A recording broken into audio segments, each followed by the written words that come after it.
Salam sejahtera, terima kasih karena bersama dengan saya di Nazilin Unity Channel.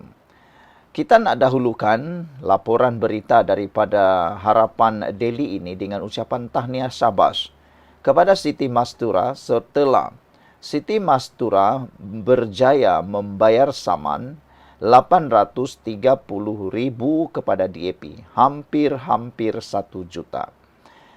Namun demikian, yang menjadi buah mulut netizen di Facebook, di TikTok sekarang ini ialah tindakan Siti Mastura berjaya membayar 830,000 saman kepada DAP ini menjadi buah mulut kerana ianya jumlah yang terlalu banyak dan sangat luar biasa banyak. Mereka kata, kenapa Dr. Siti Mastura yang punya PhD ini boleh kena saman? Bukankah orang yang memiliki PhD itu adalah orang bijak pandai? Tapi kenapa tidak mencari maklumat sebelum menyatakan fitnah tersebut? Sehingga kini beliau sendiri menanggung malu dan sehingga kini terpaksa membayar hampir 1 juta ringgit. Bayangkan, inilah yang menjadi kemarahan netizen. Mereka mengungkit, netizen dalam ruangan Facebook khususnya, mengungkit tentang gaji guru-guru pasti di bawah pasti. Mereka kata gaji guru-guru pasti hanya 600 sehingga 1,000 ringgit, sangat rendah.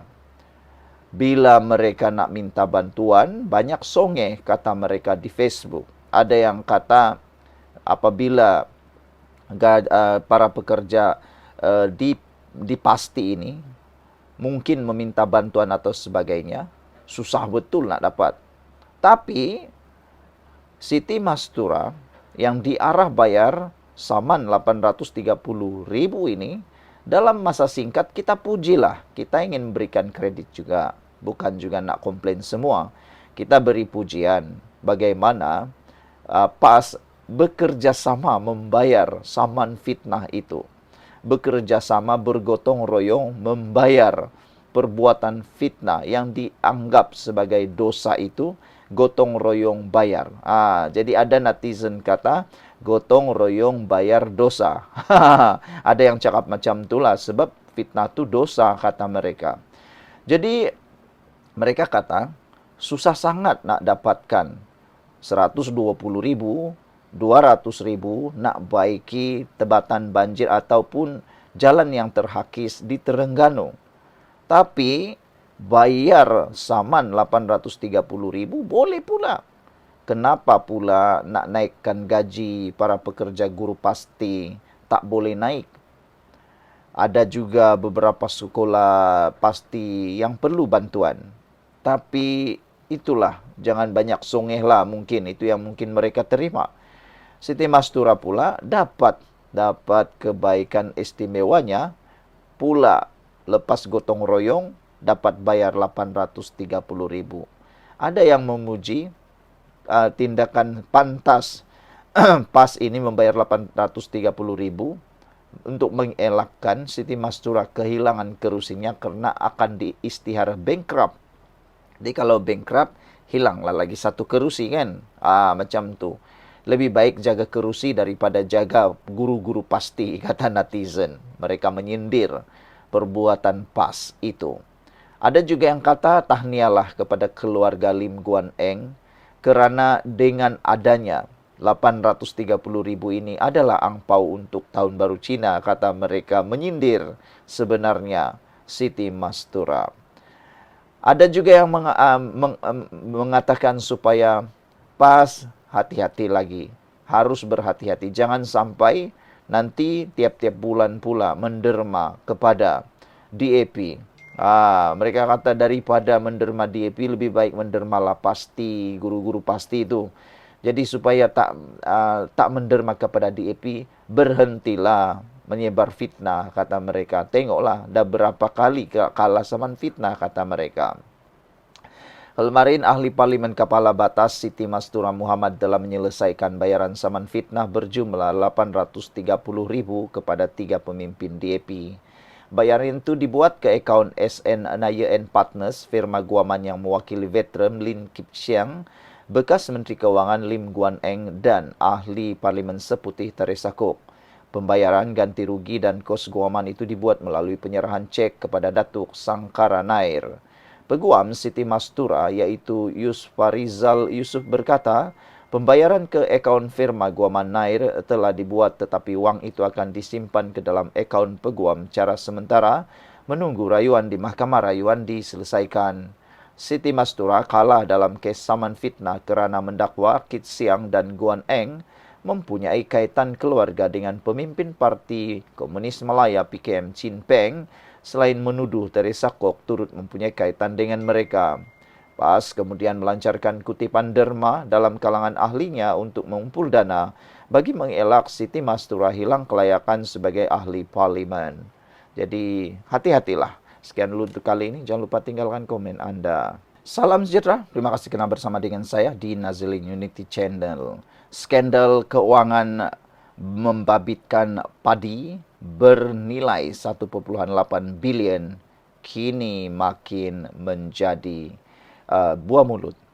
Pendedahan cerita skandal baja padi bernilai 1.8 bilion semasa nafas di bawah Perikatan Nasional ini betul-betul menggemparkan seluruh Malaysia. Bayangkanlah, baja itu untuk membantu pengeluaran padi. Baja itu digunakan oleh para petani. Baja itu digunakan untuk membangun negara. Tapi kena sakau. Inilah satu perbuatan khianat paling durjana celaka di dunia. Padi itu untuk kita gunakan bagi bekalan makanan Malaysia. Kalau baja padi itu digunakan sebaiknya, negara kita tidak akan kekurangan padi, beras. Selain daripada itu, ia mengurangkan beban untuk mengimport beras daripada luar negara. Dan yang lebih penting lagi, dengan peningkatan hasil padi itu dapat membantu para petani yang kebanyakannya bergantung sepenuhnya kepada hasil pertanian. Tapi gara-gara ada orang yang tamak, haloba, sakau lagi, tak puas hati, tak puas dengan kekayaan, curi lagi dan curi lagi, sehingga berbilion ini memang mengejutkan kita dan kita boleh cakaplah itu perbuatan paling celaka. Dan yang menariknya, selepas Anwar Ibrahim jadi Perdana Menteri, barulah skandal-skandal gergasi seperti ini satu persatu keluar dan muncul. Menjadi tanda tanya ramai netizen. Mereka kata, kalau Anwar Ibrahim tidak jadi Perdana Menteri, adakah skandal baja padi 1.8 bilion ini akan muncul? Itu persoalan kritikal. Adakah kalau bukan Anwar Ibrahim Perdana Menteri, skandal ini akan tersembunyi? Tapi syukurlah, gara-gara progresif dan dinamiknya SPRM sekarang, dengan dibantu, disokong oleh Perdana Menteri yang memerangi rasuah habis-habisan, skandal-skandal durjana celaka seperti ini mula timbul satu persatu, muncul di permukaan. Akhirnya perbuatan jahat, perbuatan keji, tamak haloba, akhirnya keluar juga. Cerita skandal baja padi 1.8 bilion semasa nafas di bawah Perikatan Nasional. Seorang bekas ahli jemaah pengarah nafas mengimbas kembali bagaimana pasukan mereka melakukan pembaharuan habis-habisan 6 tahun lalu di bawah menteri waktu itu, iaitu Allahyarham Datuk Seri Salahuddin Ayub. Muhammad Hishamuddin Ghazali berkata, dalam tempoh 1 tahun sahaja mereka berjaya mengutip hutang sebanyak 3.1 bilion dan tunai lebih 800 juta ringgit. Namun katanya, ketika pemerintahan Perikatan Nasional PN selama 33 bulan, duit menjadi negatif RM400 juta. Sehingga berlaku skandal baja padi terbesar berjumlah 1.8 bilion ringgit. 6 tahun lepas, kami reform habis-habisan nafas. Hutang kami tutup RM3.1 bilion dalam masa setahun. Tunai dalam 800 juta lebih.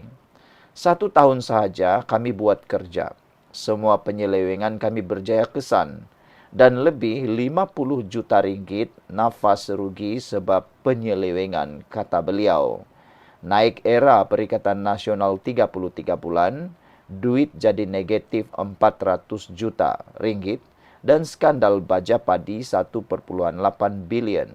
Semalam, SPRM umum bekas pengurus besar Nafas akan didakwa. Terima kasih buat arwah Abang Din Salahuddin Ayub, Menteri Pertanian masa itu, bagi kami peluang baiki habis-habisan dulu, katanya di Facebook.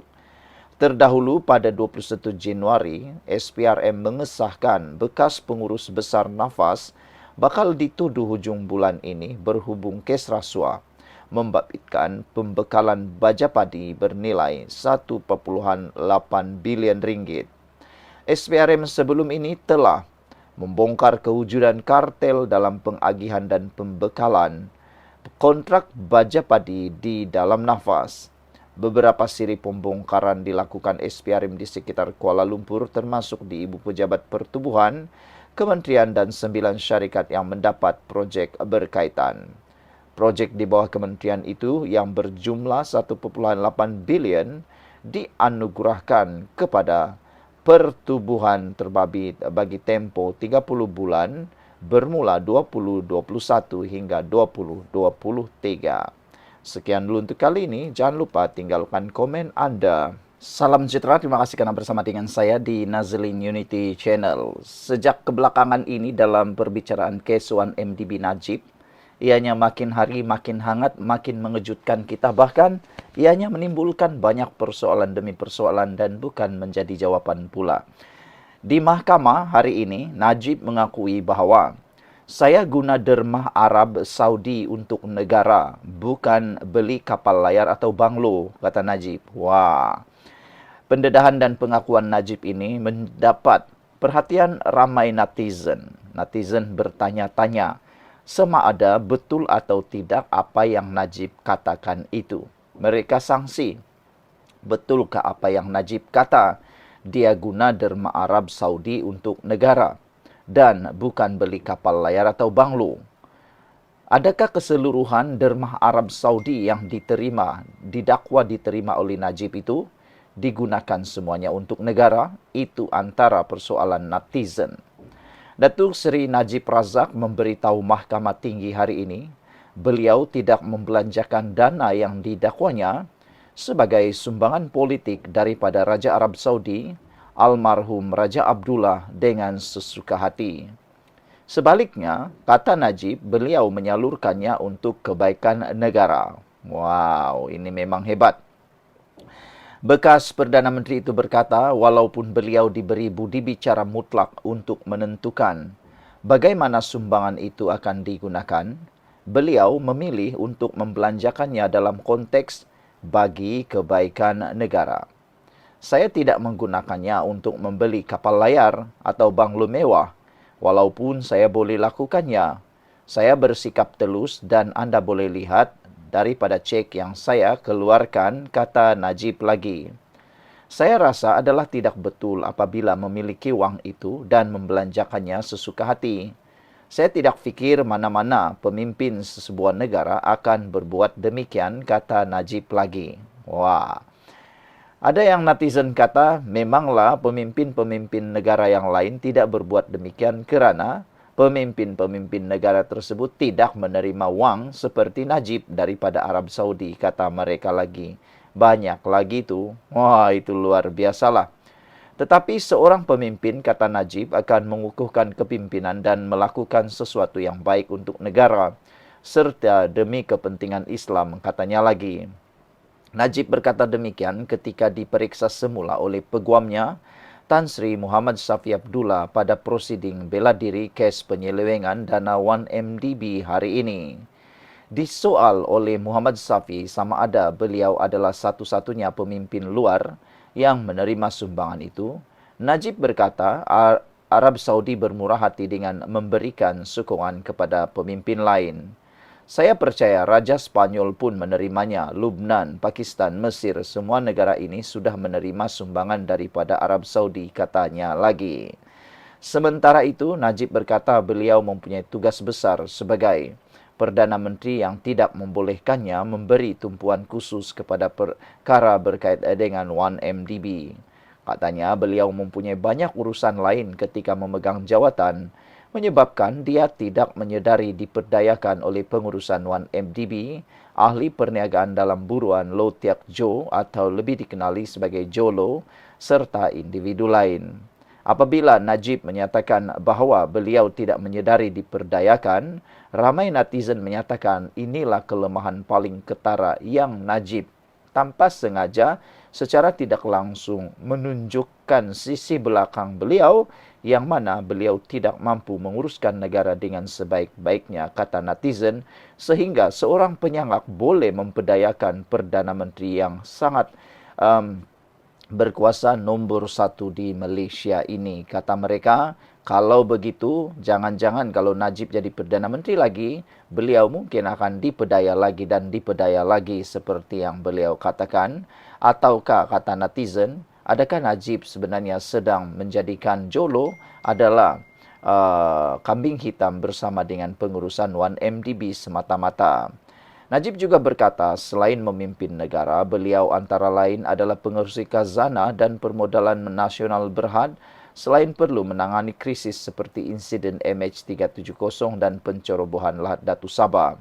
Dalam erti kata lain, jika pengurusan dan lembaga pengarah 1MDB melakukan perkara betul dan demi kepentingan negara, organisasi boleh melakukannya dengan baik dan anda tidak akan menghadapi masalah yang sama seperti dalam 1MDB, kata Najib. Apabila anda terbabit dalam banyak perkara, anda perlu bergantung kepada orang yang menguruskan sistem. Mustahil seorang boleh melakukan segala-galanya, kata Najib lagi. Sekian dulu untuk kali ini. Jangan lupa tinggalkan komen anda, tekan butang subscribe. Bye-bye.